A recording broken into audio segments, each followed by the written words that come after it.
Welcome back to Daily Devotions. First of all, I would like to address the fact that yes, I'm wearing the same shirt I was last week. No, it is not because I only have one shirt. No, it is not because I wear this shirt every Monday.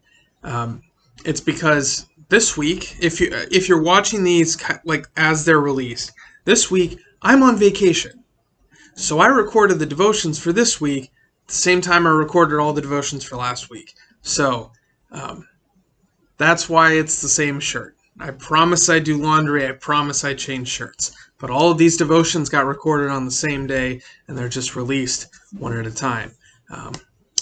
So, now that we have that out of the way, we're going to jump into some parables. And we're starting to see here a transition into something we call kingdom parables that are much less, I guess, applied to daily life and how we should live, and they're much more meta.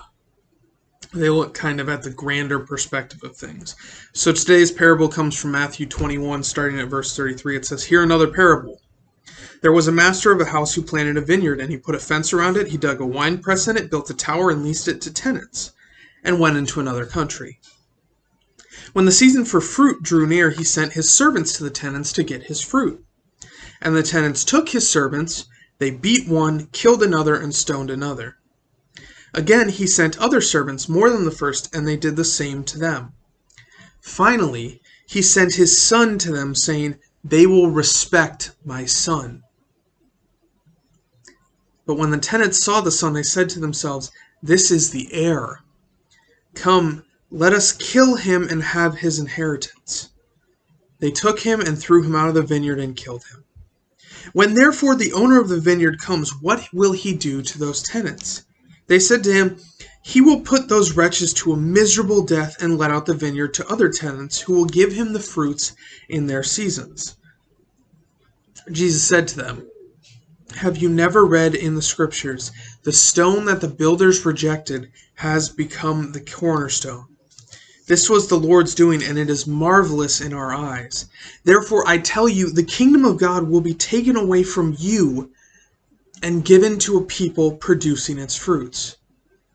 And the one who falls on this stone will be broken to pieces, and when it falls on anyone, it will crush him.' When the chief priests and the Pharisees heard his parables, they perceived that he was speaking about them. And although they were seeking to arrest him, they feared the crowds because they held him to be a prophet."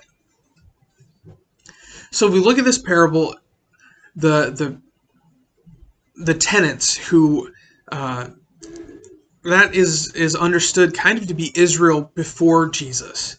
And the servants that were sent to get the fruits are the prophets and the faithful priests that God sent to his people. And the son is God's son, is Jesus Christ. And they rejected him, and they threw him out of Jerusalem, and they killed him. And it's saying that if you reject what God has given you, what God has called for you, he's going to bring those miserable wretches to a miserable death.